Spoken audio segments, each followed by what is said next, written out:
यशस्वी शिंदेच्या मारेकऱ्याला कठोरात कठोर शिक्षा व्हावी यासाठी सर्वच राजकीय पक्ष व विविध संघटना संस्थांनी उरण पोलीस स्टेशनवर मोर्चा देखील काढला। या प्रकरणामुळे नागरिकांमध्ये संतापाचे वातावरण पसरले। या गंभीर समस्येची दखल महाराष्ट्र शासनाने घेतली असून महाराष्ट्र राज्य महिला आयोगाच्या अध्यक्षा रुपालीताई चाकणकर यांनी यशस्वी शिंदेच्या घरी जाऊन तिच्या आई-वडील व नातेवाईकांची भेट घेतली व त्यांचे सांत्वन केले। यावेळी यशस्वीच्या आई-वडिलांनी सर्व हकीकत सांगितले व यशस्वीला न्याय देण्याची विनंती केली आहे। उपस्थित महाराष्ट्र राज्य महिला आयोगाच्या अध्यक्षा रुपालीताई चाकणकर यांनी सदर दोषीवर कठोरात कठोर कारवाई करण्याचे आश्वासन दिले।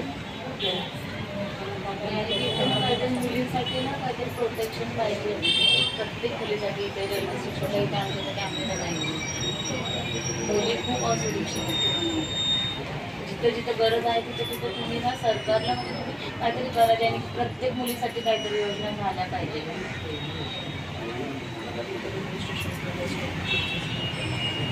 त्यासाठी आपण रेल्वे स्टेशनमध्ये पण माझं हे झालं ना थोडंसं आहे, पण म्हणजे असं एकदम असं रोड ढासामध्ये वगैरे असं हे करतात। प्रत्येक ठिकाणी पाहिजे मॅडम।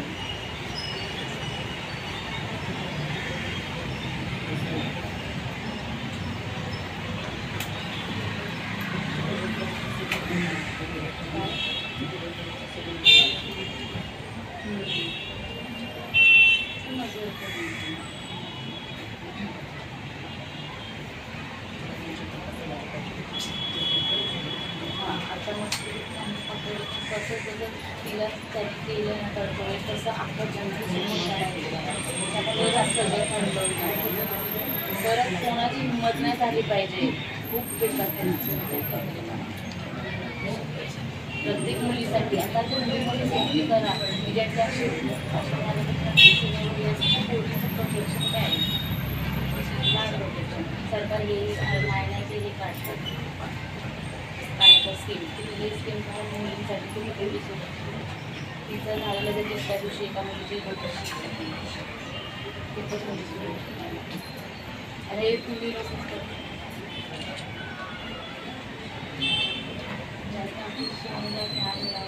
त्या पद्धतीनेच त्याला शिक्षा पाहिजे ज्याने की परत कुठल्याच गुन्हेगाराची हिंमत नाही झाली पाहिजे। मॅडम आम्हाला सहकार्य करा।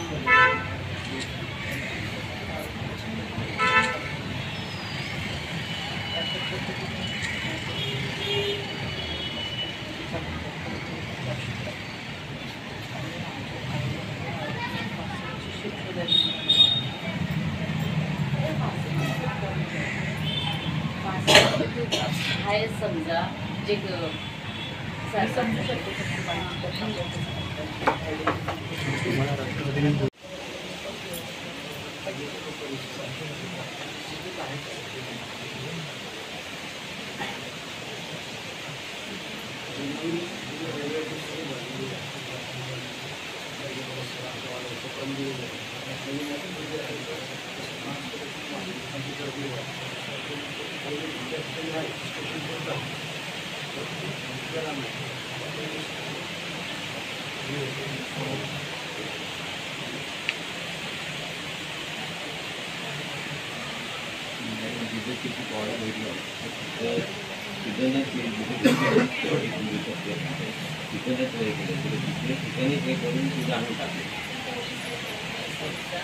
ज्या ठिकाणी भेटली पावले तर तिथे थोडंसं रक्त सागऱ्यांनी तिथे थोडं चेहरा हे केला भेटला तिथे हातात जे त्या ठिकाणी त्याला त्यांनी तिथे आणून टाकलेलं ती कशी आणली ती गाडी त्यांची शिक्षा आणली ते पण सांगितलं।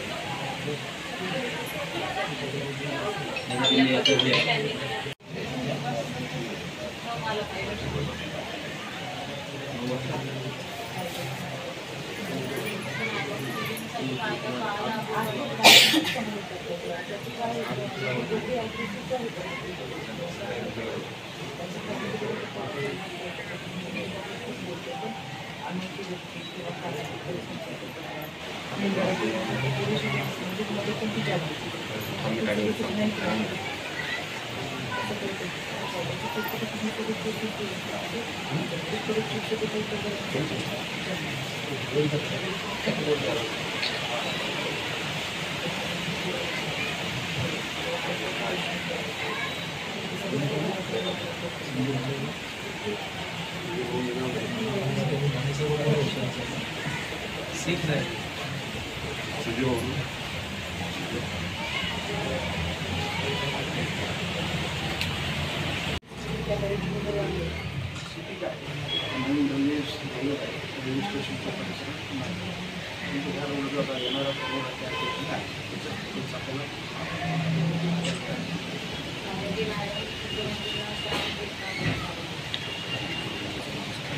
माझ्या समोर आले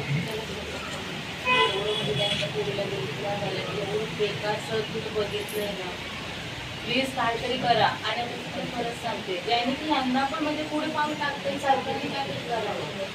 ते 24 त्यांच्या पण नका दाबावतो कोणी, तर त्यांना पूर्ण म्हणजे हे द्या ना, ज्याने की म्हणजे एखाद्या सामान्य व्यक्तीसाठी आमच्यासाठी काहीतरी करता त्यांना पण यावं. त्याला थर्ड डिग्री सर आम्ही सगळं आम्हाला बघू द्या, आमचे पुढचे वडील त्याला ते बघायचे त्याच्यापेक्षा ते पुढे पाठवतो. असा इतिहास घडला मॅडम. कुठला गेले बदला नियम बदला तुम्ही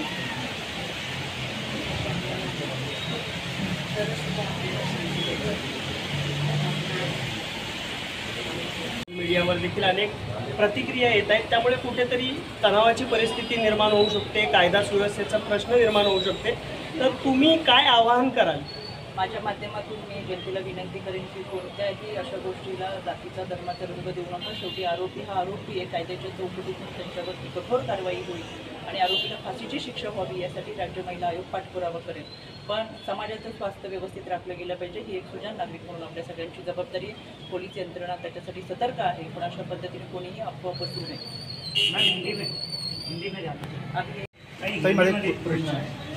पोलीस खात्यामध्ये महिलांवरती 354 वगैरे होतात, तर मग त्यांच्यासाठी मार्फतीने जायचं का? डायरेक्ट तक्रार का नाही करू शकत? मार्फतीने जायचं तक्रार असेल न करता डायरेक्ट वरिष्ठांच्या वरिष्ठांना मार्फतीने जावं लागतं. बोललं जातं आणि त्यानुसार तो प्रॉब्लेम सॉल्व्ह केला जातो किंवा कुठेतरी दबाव आणला जातो. अशी अनेक घटना ऐकायला म्हणजे कुठं फक्त पोलीस स्टेशनच्या नाही, पोलीस खात्यामध्ये केंद्रीय तपास यंत्रणा असू द्यात, पूर्ण देशभरातल्या पोलीस खात्यामध्ये आहे हा प्रकार. तर त्यांना तो जो मार्फतीने जायचा जो टाईम आहे, त्या टाईममध्ये जर काय झालं तर शासकीय निमशासकीय खाजगी असतापणामध्ये IC कमिटी आहे, इंटरनल कंप्लेंट. नाही, मी फक्त पोलीस खात्याचं विचारतो. पोलीस खात्यामध्ये ते तपास जे आहेत त्या अत्याचार होतात ना, त्याच्यामध्ये मार्फतीने जाते. मग वरिष्ठ त्यांचे ACP DCP असतील त्यांच्या मार्फतीने जातात. त्या मार्फतीने जायचा जो पिरियड आहे ना, त्याच्यामध्ये महिलांनी काय करून घेतलं, सुसाईड झालं, काही झालं तर हू इज रिस्पॉन्सिबल? तो जो वेळ आहे या सगळ्या घटनांमध्ये तर कोणती घटना आपल्यापर्यंत आली तर शहानिशा करण्यासाठी थोडासा कालावधी आहे. तर तुम्ही आपण अपील कसं कराल? त्या पोलीस महिलांना आपल्यापर्यंत येण्यासाठी अपील कसं कराल? कारण मधला जो पिरियड आहे त्या पिरियडमध्ये कदाचित तुमच्यापर्यंत पोहोचून देत नाहीत किंवा कुठेतरी बदनामी मला होईल. असं वाटत नाही, कारण की महाराष्ट्र देशातलं पहिलं आयोग आहे. गेल्या 3 वर्षामध्ये आम्ही 155 दिवसांना टोल फ्री क्रमांक आमचा दिलेला आहे. आमच्याकडे तातडीने मेलला रिप्लाय केला जातो. स्वतः माझं ऑफिस बांद्रा येथे आहे, माझा स्टाफ आहे, माझे मेंबर सेक्रेटरी आहे. प्रत्येक तालुक्याला समुपदेशन केंद्र आहे, जिल्हानिहाय केंद्र आहे, महसुली विभागानुसार आमचे विभाग आहे. म्हणजे सगळ्या बाजूने आम्ही अवेलेबल आहोत. त्याच्यामुळे मला असं वाटत नाही की आमच्यापर्यंत पोहोचू शकत नाही. गेल्या 3 वर्षामध्ये आम्ही 32,500 केसेस निकालात काढलेल्या आहेत आणि सिव्हिल कोर्टच्या प्रोसेसच्या माध्यमातून जातो. मी स्वतः जिल्हानिहाय सुनावणीला जाते. म्हणजे जिथं जिथं शक्य आहे तुम्ही मेल करू शकता, पोस्टाने तुमची तक्रार पाठवू शकता, 155 नंबरमध्ये कॉल करू शकता, बांद्राच्या ऑफिसमध्ये स्वतः जाऊन तिथं तुमची तक्रार देऊ शकता, तिथं माझा स्टाफ पूर्ण काम करतो. म्हणजे सगळ्या व्यासपीठावरती आम्ही तुम्हाला उपलब्ध आहोत. त्याच्यामुळे तुमच्या माध्यमातून मला विनंती करायची, अशा कोणाच्याही तक्रारी असतील पोहोचू शकत नाही किंवा काही वेळ मला जितके शक्य आहे तितके मी कॉल रिसिव्ह करते. पर्सनली मला मेसेज येतात. चाइल्ड मॅरेजचे कितीतरी मेसेज आले. एका मेसेजवरती आम्ही चाइल्ड मॅरेज थांबवलेल्या. दर 4-5 दिवसाला घटना ग्रामीण भागामध्ये घडत असतात आणि त्या आम्ही थांबवत असतो. देवीच्या केसेसच्या बाबत आमचं सिव्हिल कोर्ट काम करत असतं, काउन्सिलिंग सेंटर काम करत असतं. आमच्या बोर्ड मिटिंगमध्ये आम्ही कितीतरी काउन्सिलिंग सेंटरला मान्यता दिलेली आहे.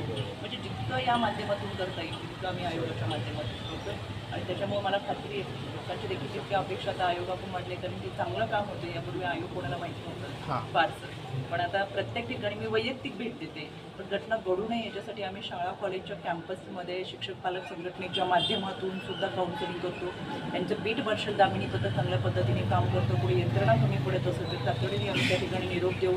त्या कॅम्पसमध्ये प्राईम टाईममध्ये तिथं गस्त घातली गेली पाहिजे असं सूचना दिल्यानंतर ते सुद्धा आपण त्याच्यामध्ये सुधारणा करून घेतो. म्हणजे एकंदर या सगळ्या भूमिकेमध्ये सगळीकडे काम करतो. पण तरीसुद्धा त्यापुढे जाऊन मला असं सांगायचं आहे, कायदा आहे, सुरक्षा आहे, सुव्यवस्था आहे, हे सगळं आहे. पण ज्यावेळेस 4 भिंतीच्या आज जन्मदाता बाप मुलीवर बलात्कार करतो त्यावेळेस काय करणार हा प्रश्न पडतो. अशा 9 केसेस माझ्याकडे आहेत. मी त्या स्वतः केसेसचा पाठपुरावा करते. म्हणून कायदा सुव्यवस्था त्यांचं काम करेल, पण माणूस म्हणून मग पोलीस खात्यातली महिला आपल्याकडे डायरेक्ट तक्रार करू शकतात. करू शकतो. ताई, या प्रकरणाची चौकशी सुरू. शिंदे कुटुंबियांची तुम्ही भेट घेण्यासाठी आला होता, काय सांगाल?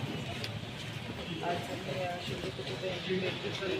ज्या दिवशी घटना घडली तेव्हा आयोगाला मागणी समजल्यानंतर आम्ही स्वतः यामध्ये गुन्हा दाखल करून घेतला होता. तातडीने आरोपीला पकडलं जावं आणि यामध्ये परत कारवाई व्हावी अशा सूचना आयोगाच्या वतीनं संबंधित पोलीस विभागांना दिले होते.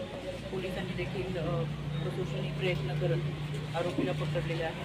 यामध्ये 302 कलमांतर्गत कारवाई केली जाईल. पण केवळ ही गुन्हेगारी करत असताना मला असं वाटतं कोपर फेरणीची घटना असेल, आजची घटना असेल, गेल्या 1.5 महिन्यापूर्वी बसेलमध्ये घडलेली घटना असेल, ह्या सगळ्या एकंदर घटना पाहिल्या तर कुठेतरी लक्षात येते की मानसिक विकृती दिवसेंदिवस वाढते. याच्यामध्ये कुटुंबाबरोबर असलेला संवाद हा वाढवला गेला पाहिजे. आणि त्याचबरोबर हे अशा घटना घडत असताना माझे राज्य महिला आयोगाच्या वतीने एक गोष्ट आम्हाला सातत्याने लक्षात येते, इतक्या मोठ्या प्रमाणात या घटना राज्यामध्ये आहे. म्हणून राज्य शासनाला राज्य महिला आयोगाच्या वतीने आम्ही शिफारस करतो की खाजगी कंपन्यांमध्ये एखाद्याला नोकरी देत असताना त्याची पार्श्वभूमी तपासून त्याला ठेवावं किंवा कोणत्याही भागामध्ये बाहेरून कुठलेही नागरिक राहायला आले तर त्यांची प्राथमिक माहिती, त्यांची पार्श्वभूमी ही पोलिसांकडे जमा असते. महिला जास्त सुरक्षित करण्यासाठी पोलिसांना काही बळ दिलं जाणार का? आणि पोलीस फोर्स पण कमी पडतो कुठेतरी, त्या कारणास्तव कुठेतरी अशा घटना पण देखील वाढतात, त्यांना धाक व्हायला नाही. याच्यामध्ये मला असं वाटतं पोलीस त्यांच्या पद्धतीने अतिशय चांगल्या पद्धतीने काम करतात. मग ते पेट्रोलियम असो किंवा वस्त्र घालत खऱ्या अर्थानं मुलींच्या स्कूल कॉलेजच्या ठिकाणच्या कॅम्पसमध्ये असेल, अतिशय चांगल्या पद्धतीने ते त्यांचं काम करत असतात. पण दिवसेंदिवस वाढत असलेली ही विकृत मानसिकता जर पाहिजे तर 2 गोष्टी आहेत की या मानसिकतेमध्ये एक तर खूप संयम ठेवायची भावना नसते आणि दुसरं कोणती एखादी व्यक्ती मला आवडली तर ती मला पाहिजेच, पण ती कशीही पाहिजे, पेटून पाहिजे, जाळून पाहिजे, खून करून पाहिजे, ही विकृती दिवसेंदिवस वाढते. त्याच्यामुळे मला असं वाटतं की बाहेरून ह्या घटना मी तुम्हाला सांगितलं त्याच्यावरून 3ही घटनांमध्ये आरोपी हे बाहेरचे, म्हणून बाहेरून येणाऱ्या लोकांची पार्श्वभूमी तपासावी आणि असं कुठे गुन्हेगारी पार्श्वभूमी असेल तर पोलिसांकडून त्याच्यावरती लक्ष ठेवलं गेलं पाहिजे. किंबहुना अशा घटना घडत असताना या सगळ्या घटनांमध्ये महिला सुरक्षतेसाठी तर आम्ही सातत्याने प्रयत्न करत असतो, पण सोशल मीडियाचा वापर मोठ्या प्रमाणात वाढतो आणि अनोळखी व्यक्तींबरोबर सहजासहजी बोलणं, फ्रेंड रिक्वेस्ट पाठवणं, या माध्यमांमधून संवाद साधणं आणि ज्या व्यक्तीची कोणतीही पार्श्वभूमी नाही त्या व्यक्तीवर विश्वास ठेवणं हे सुद्धा फार घातकी ठरतं आहे. शाळा कॉलेजमधून आम्ही आयोगाच्या वतीनं सूचना दिल्या आहेत की त्यांना खऱ्या अर्थानं सोशल मीडियाची माहिती होणं आणि या सगळ्यांबरोबर या समाजामध्ये वावरत असताना आपल्यासाठी चांगलं काय वाईट काय पण ह्याची सगळ्यांची जाणीव होणं, ते कुटुंबावरला संवाद फार महत्त्वाचा आहे. कुटुंबामधून आईवडिलांचा संवाद जर या मुलांबरोबर राहिला तर त्यांना निश्चितपणे या गोष्टीचा फायदा होईल आणि म्हणून माझ्या राज्यामध्ये मागणी करतोय माझ्या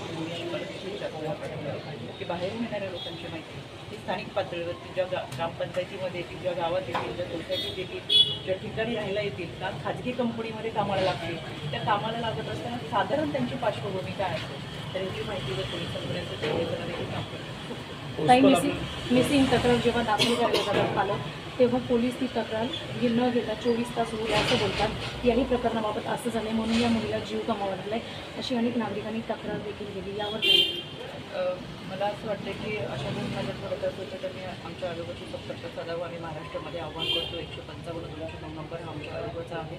अशा कोणत्याही घटनेबाबत आहे तत्परतेने कारवाई करण्यासाठी पोलीस विभागाला सूचना देतात. दुसरी गोष्ट मिसिंग केसेस घडत असताना मी परत एकदा तुम्हाला उदाहरण देते.